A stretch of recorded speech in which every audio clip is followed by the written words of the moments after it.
네, 지난 2일 수요일이었죠. 제의 수요일로부터 사순절이 시작됐습니다.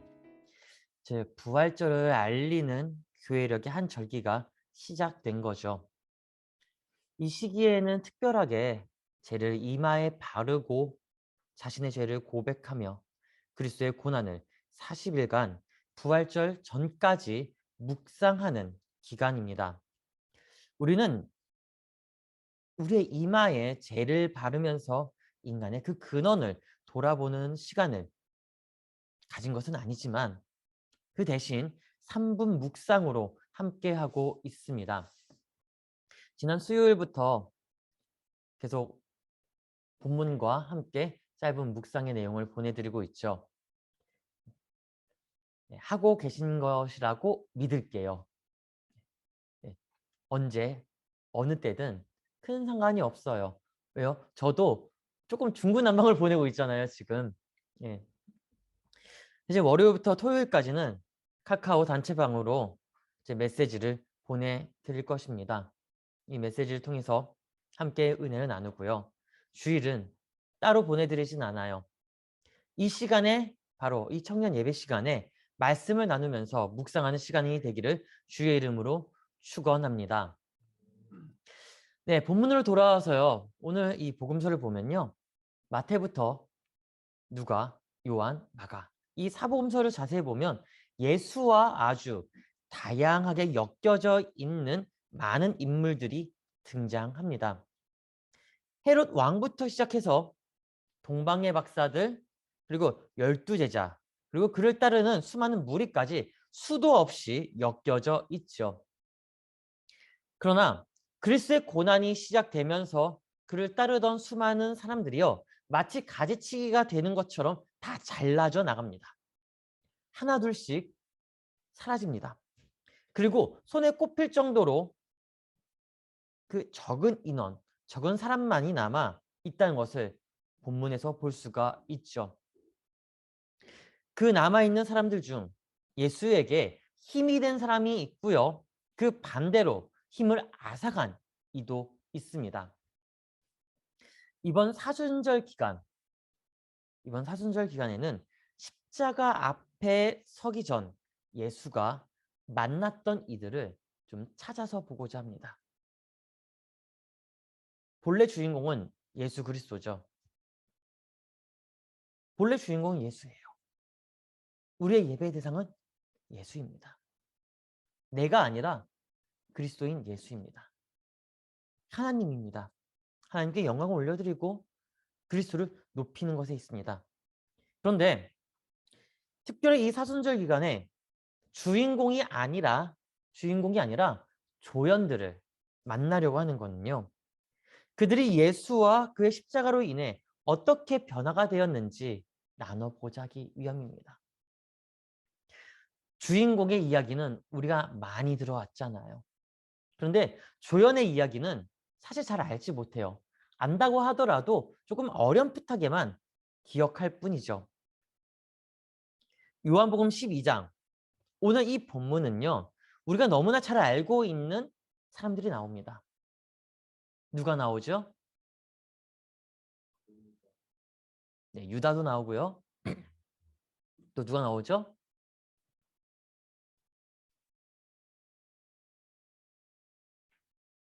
마르다와 마리아가 나옵니다.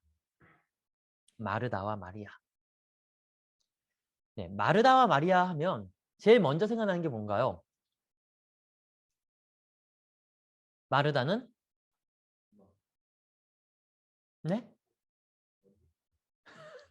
네, 언니와 동생이기도 하고요. 마르다는 항상 바쁘게 일을 하는 사람으로 기억이 되고요.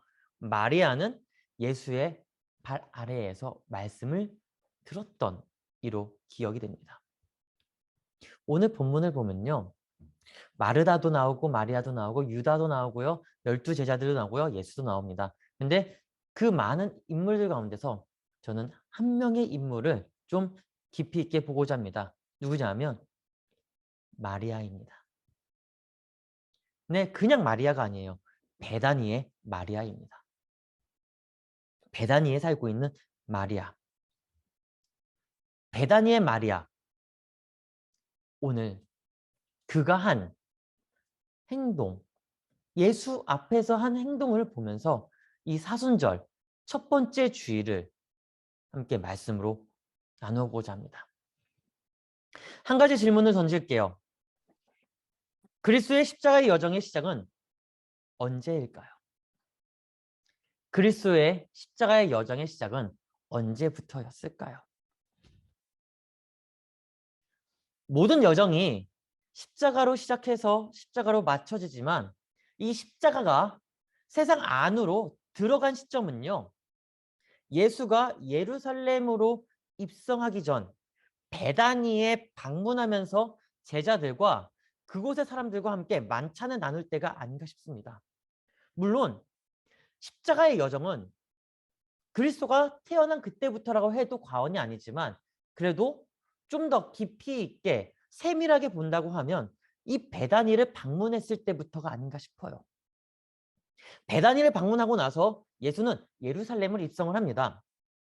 왜 예루살렘으로 입성을 하느냐? 1절에 보면 유월절 되기 엿새 전이라는 메시지부터 시작을 됩니다.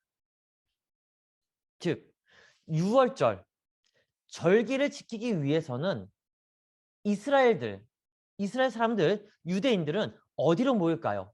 성전으로 모이죠.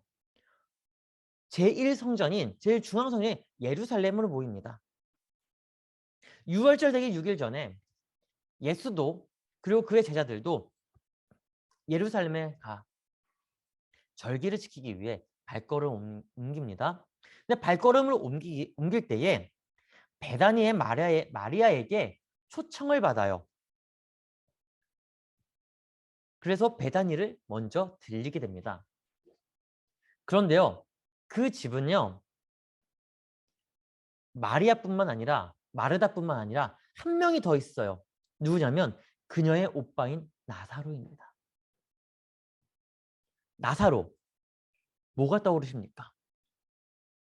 나사로라고 하니까 뭐가 떠오르시나요? 네, 죽었다가 살아난 사람. 나사로가 죽었어요. 마리아와 마르다가 예수님께 요청합니다. 예수님, 오셔서 우리 오빠를 살려주세요. 근데 그때는 죽지 않고 병에 시름시름 앓고 있던 때입니다. 그 이야기를 전해 듣고 예수는 즉각 움직이지 않아요. 시간을 좀 더 있다가 움직입니다. 시간이 지나서 움직여서 도착하니 이미 장례는 다 마쳐져 있었죠. 사흘이 지난 시점입니다. 시체가 썩어가는 시점이에요. 마르다와 마리아, 예수께 이렇게 하지 않았을까요? 예수님, 일찍 오셨으면 우리 오빠가 살아났을 텐데 왜 지금 오셨습니까? 이미 다 장례도 마쳤고 무덤에 안치되어 있습니다. 그러자 예수님이 말씀하십니다. 그는 죽은 게 아니라 잠자고 있는 거다. 나사로가 있는 곳을 가자. 무덤 앞을 갑니다. 무덤 문을 열라고 합니다. 열었습니다. 그리고 예수님이 이렇게 외치죠. 나사로야 나오너라. 나사로라 나오너라. 그 음성에 깨어서 온몸에 붕대를 감고 나옵니다. 살아났어요.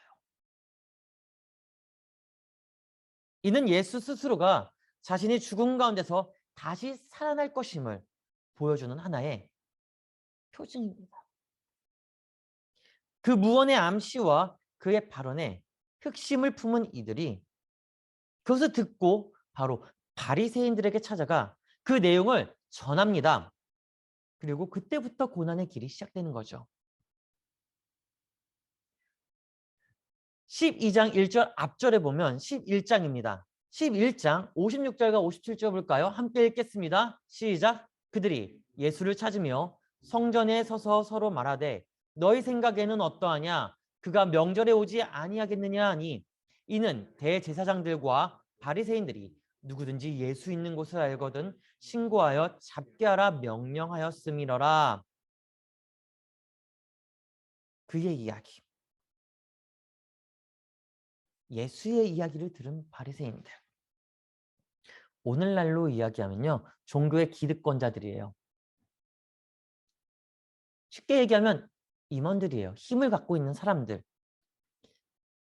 그들이 왜 예수를 찾으면서 예수 있는 곳을 알면 신고해서 잡아 들여라 라고 했을까요?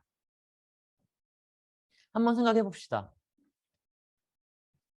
그리스도가 탄생하기 전까지는요, 이 바리새인들과 사두개인들이요, 쥐고 있었어요. 종교적 사회적 의의를 다 쥐고 있었어요. 어려운 일 있으면요, 이들에게 찾아가서 묻고요, 해결을 받고요, 예배까지 하고 죄를 사함을 받으며 용서를 구하기 시작합니다. 그런데 예수 탄생 이후부터는, 그리고 예수님이 공생애를 사역을 시작한 이후로부터는요, 등장하면서부터 이들의 체면이 말이 아니게 됩니다. 계속 깎여져 나갔죠.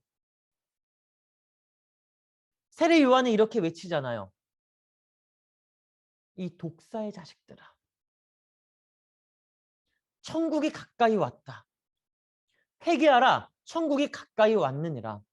근데 이 말을 예수 그리스도도 첫 사역을 시작할 때에 똑같이 얘기합니다. 회개하라, 천국이 가까이 왔느니라. 이 독사의 자식들아, 너희들이 어찌하여 인초들을 더 어렵게 만드냐. 체면이 말이 아니게 된 이들.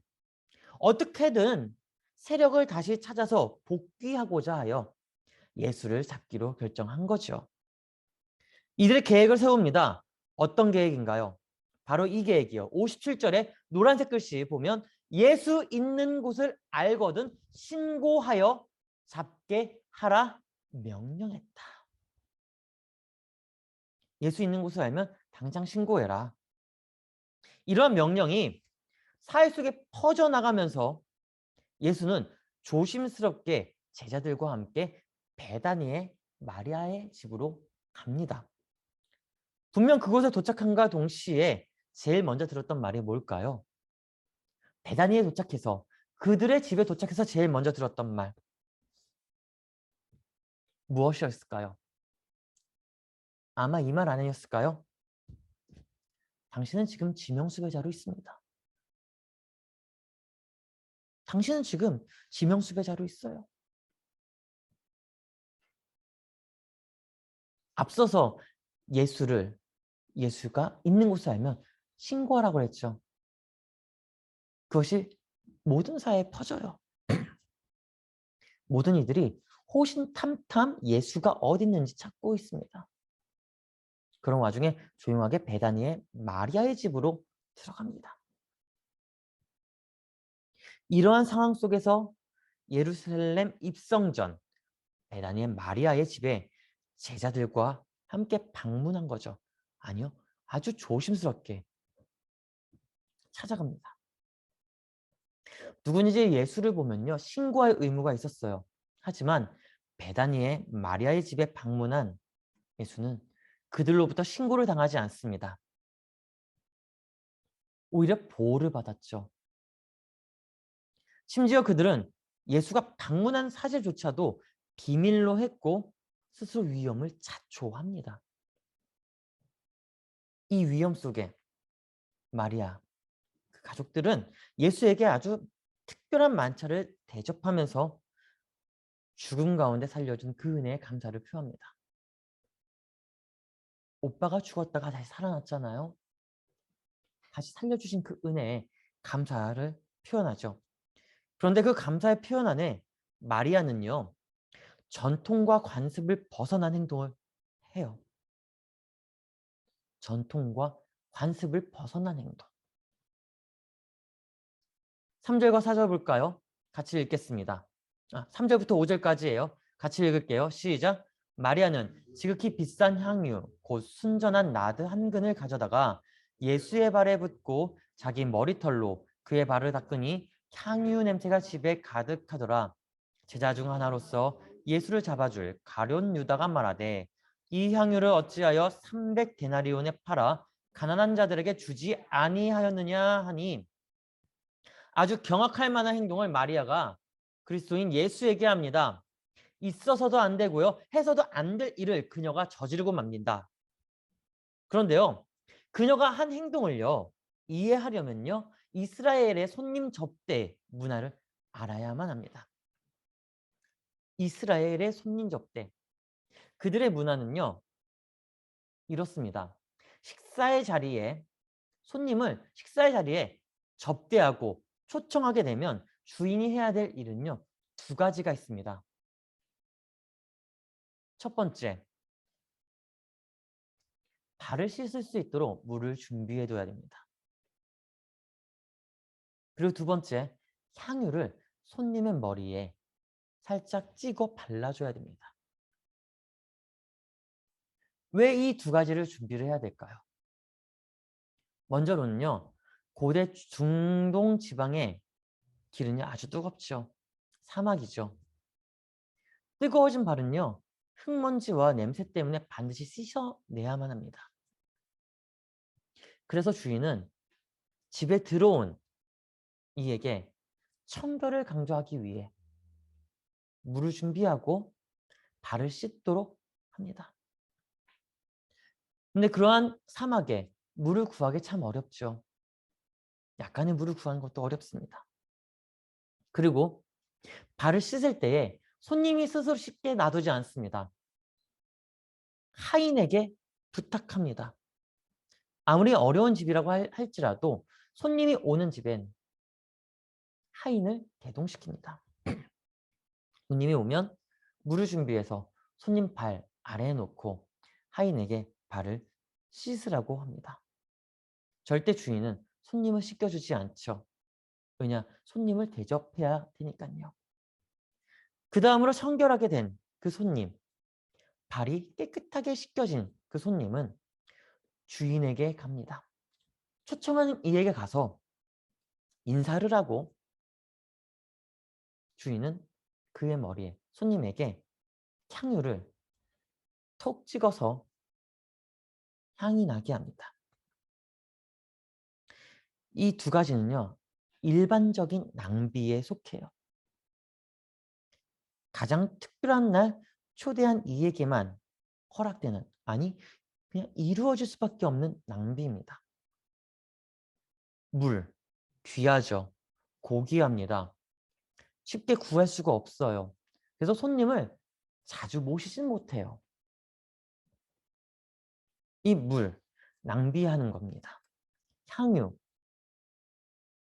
이 향유도 지금의 이야기로 얘기하면 퍼퓸, 향수예요. 몸의 냄새를 제거시켜주는. 향수도 낭비합니다. 이 둘을 낭비한다는 것은요. 사랑의 초대를 했다는 의미와도 동일해요. 내가 당신을 사랑하기 때문에 당신을 존경하기 때문에 초청한 것입니다. 라는 의미입니다. 예수를 초청하죠. 예수에게도 동일하게 합니다. 그런데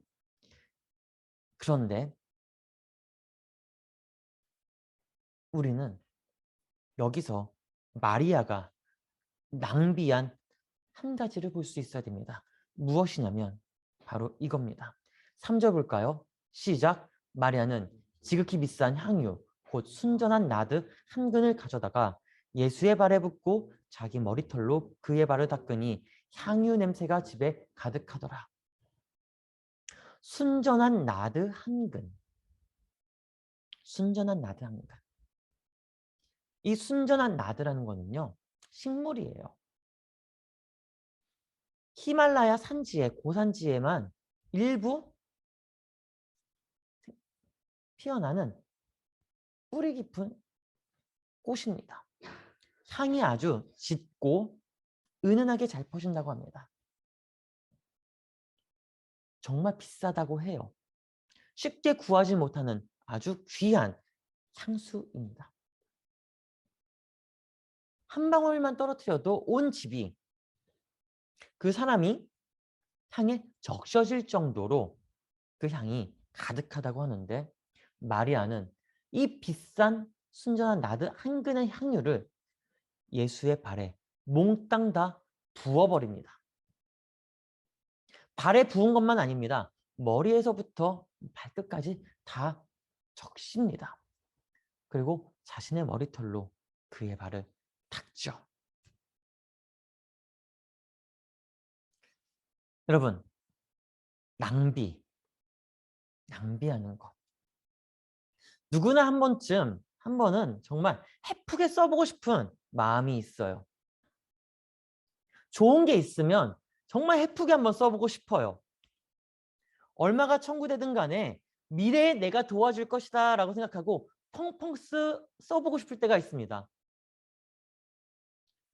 다들 신용카드 최소한 한두 장은 갖고 다니잖아요. 사고 싶은 게 있어요. 근데 지금 당장 못 사요. 왜냐하면 내가 벌어들이는 수입이 한정적인데 내가 사고 싶은 것은 그 이상의 것이에요. 최소한 6, 7개월 아니 1년 이상을 모아야지만 조금씩 모아야지만 살 수 있는 거예요. 그런데 카드 한 장 있으면 두 장 있으면 어떻게 해요? 네, 그럴 수 있죠. 네, 맞아요. 돌려막을 수 있어요. 일단 긁어요. 일시불을 긁을까요? 아니요. 네, 최대한으로 길게 할부를 잡아서 긁습니다. 그리고 외치죠. 미래의 나야 도와줘. 미래의 나야 도와줘. 무엇의 정도를 넘치게 사용하는 것을 일컬어서 낭비하다는 말을 합니다. 헤프게 쓰는 거죠. 낭비. 사실 낭비하는 것은 쉽지 않아요. 왜냐하면 잘못하면 인생을 망칠 수도 있기 때문에 쉽지 않습니다. 하지만 마리아의 경우는 전혀 달랐죠. 애초에 마음이라도 먹고 한 것처럼 이 두 가지 행동은요. 그녀가 다 해버려요. 하인에게 발을 씻기라고 명령한 것이 아니라 자신이 직접 무릎을 꿇고 예수의 발을 씻겨줍니다. 그리고 향유를 그에게 붓습니다. 스스로 낮아져서 손님으로 방문한 예수의 발을 씻겼고 그것도 모자라서 자신의 옥합을 깨뜨려서 그의 온몸에 부어버립니다. 순전한 나드 한 근의 향유는요. 약 1년의 생활비 이상이라고 합니다. 여러분들 월급을 곱하기 12를 한번 해보세요. 그게 연봉이잖아요. 그 연봉을 한 번에 다 끝낸 거예요. 그 향수 한 병을 예수에게 다 부은 거죠. 1년의 연봉을 다 버린 듯. 물과 향유는 낭비하기 쉽지 않아요. 그럼에도 그녀는 이 두 가지를 펑펑 씁니다. 사랑의 낭비를 원 없이 한 거죠. 어떻게 보면 무모한 낭비를 한 것처럼 보이기도 합니다. 또 언제 그걸 또 구입을 해요? 1년 동안 빠듯하게 모아도 구입하지 못할 수도 있을 텐데요.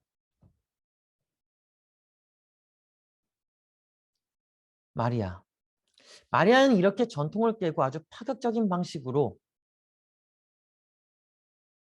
예수를 맞이합니다. 마리아는 왜 예수에게 남들을 볼 때 가장 무모한 낭비를 한 걸까요? 무모한 낭비를 벌이는 마리아의 속내는 무엇일까요? 왜 그런 걸까요? 예수를 괴롭게 하기 위해서? 아니면 부담스럽게 하기 위해서? 자신의 그 모든 것을 쏟아부으면서 무모한 낭비를 왜 한 걸까요?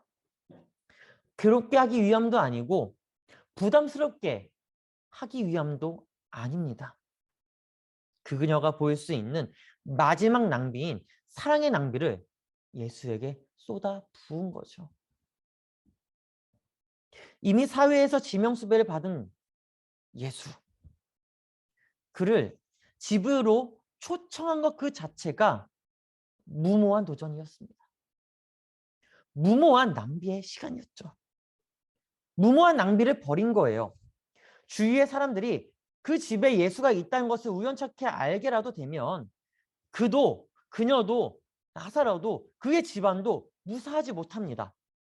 그럼에도 이러한 무모함이 자신의 모든 것을 내어줄 만한 가치가 있다는 것을 그 순전한 나드 한 근의 향유를 부어버림으로써 모두에게 보여준 것이죠. 12명의 제자들에게 보여준 것입니다. 어떻게 말입니까? 바로 예수의 발을 물에 씻어서 자신의 머리칼로 닦아내리고 순전한 나드의 향유 옥합을 깨뜨려 예수의 온몸에 부은 것처럼 말이죠. 근데 그 현장을 보고 한 사람이 뭐라고 얘기를 하죠? 무엇라고 얘기를 해요? 4절과 5절 볼까요? 함께 읽습니다. 제자 중 하나로서 예수를 잡아줄 가룟 유다가 말하되 이 향유를 어찌하여 300데나리온에 팔아 가난한 자들에게 주지 아니하였느냐? 가룟 유다는 어떤 사람입니까? 예수를 팔아내기 전에 그는 어떤 사람이었어요? 이익이 아주 밝은 사람이었습니다. 수에 밝은 사람이에요. 자신의 이익에 아주 밝은 사람입니다. 마리아가 향유를 들고 오는 것부터 보면서 그 문을 깨고 예수께 전체 다 부었을 때 딱 한마디 하잖아요. 이것을 팔면 가난한 자들에게 나누어 줄 수 있는데 왜 이 사람에게 다 부어 버렸느냐? 왜 이 사람에게 부어 버렸느냐?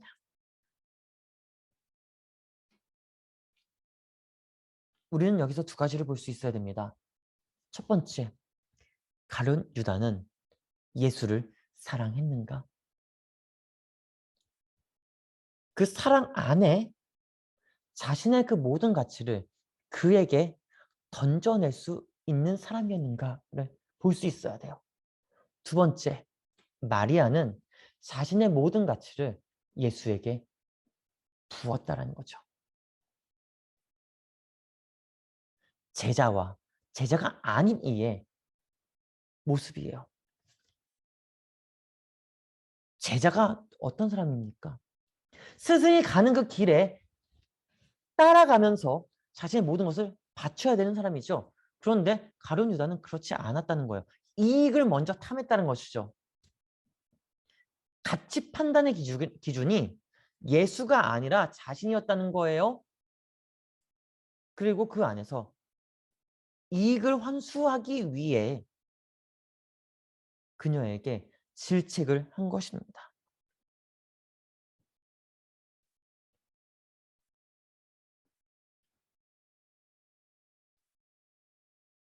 그러나 마리아는 그 질책 속에서도 꿋꿋하게 자신의 모든 역할을 감내하며 마무리합니다. 마리아가 가진 옥합을 깨뜨려서 예수에게 부은 그 사건은 예수가 마지막 길을 걷고 있다는 것을 아마 감각적으로 알지 않았을까요? 왜냐? 예수는 항상 이러한 말을 하죠. 내가 떠나야만, 내가 떠나야만, 내가 떠나야만. 내가 항상 너희와 함께 있을 수는 없다. 내가 죽어야 되고 다시 살아날 것이니. 제자들에게 수도 없이 이야기를 합니다. 그때 어느 그 제자도 그 이야기를 이해하지 못했죠. 아니, 이해할 수가 없죠. 심지어 마리아도 이해하지 못했을 것입니다. 그럼에도 그 무모한 낭비 속에 그녀는 스스로 먼저 그것을 받아들인 것은 아닐까요? 향유를 붓는다는 것은요. 죽음, 장래와도 관련이 매우 깊습니다. 사람이 죽으면 방부 처리를 해요. 근데 그 방부 처리를 할 때에 사람 썩는 냄새를 줄이기 위해 향유를 뿌립니다. 그 향유가 바로 이 순전한 나단 한 근의 향유예요. 그래서 예수가 말하잖아요. 그녀를 괴롭게 하지 말라. 그녀는 나의 장례를 준비한 이다. 나의 장례를 준비한 이다. 그녀의 무모한 낭비를 욕되게 하지 말라. 그녀의 무모한 낭비는 나를 사랑하기 때문에 미리 준비한 것이다. 마리아의 무모한 낭비는 십자가였습니다.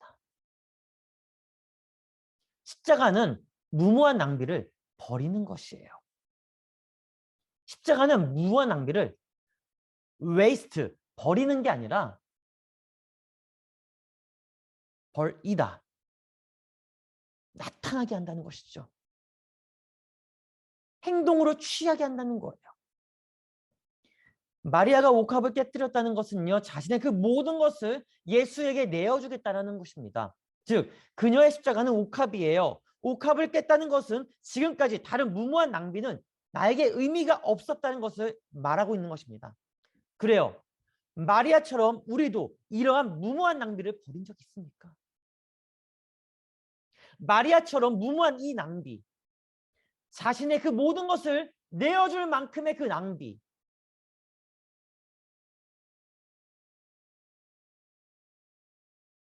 그렇다면 우리의 향유 옥합은 무엇입니까?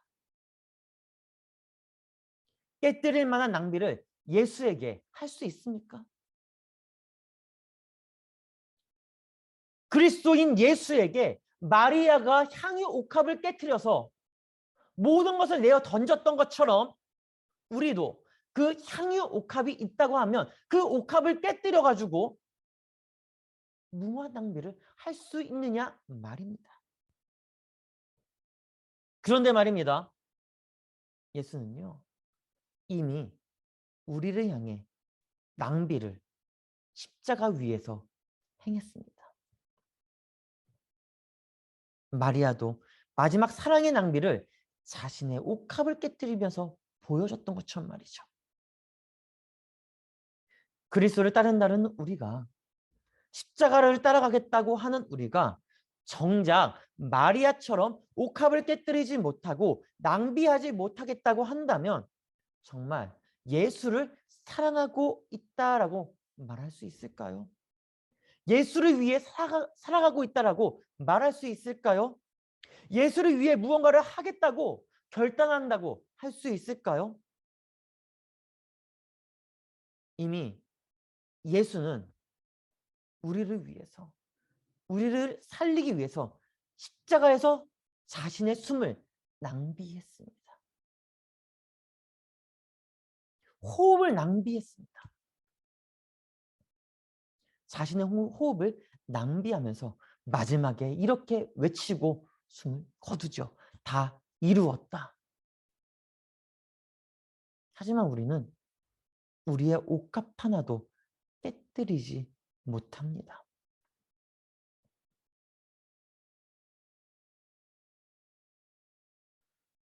우리가 우리의 옥합을 깨뜨리지 깨뜨리지 못하고 망설일 수밖에 없다는 것 잘 알아요. 무모하게 덤볐다가는 다 잃어버릴 수밖에 없으니까요. 하지만 마리아도 자신의 마지막을 던졌던 것처럼 예수도 십자가에서 마지막 숨을 낭비한 것처럼, 그리고 모든 것을 이룬 것처럼 마지막 사랑의 낭비를 해야 되지 않을까요? 신앙이라는 거는요, 무모한 낭비를 하는 것입니다. 십자가의 무모한 낭비를 나타내는 것입니다.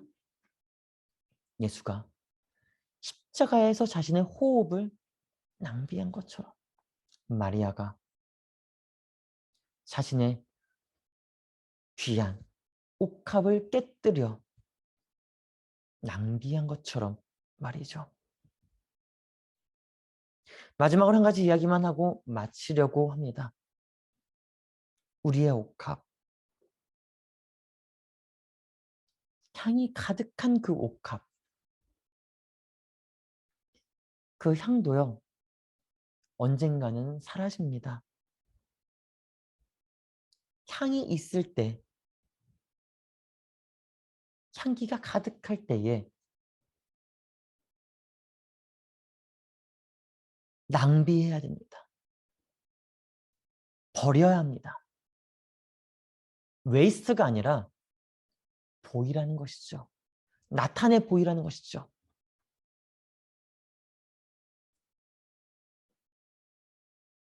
그래서 고린도 전후서에서는 이렇게 말하고 있는 것이 아닙니까?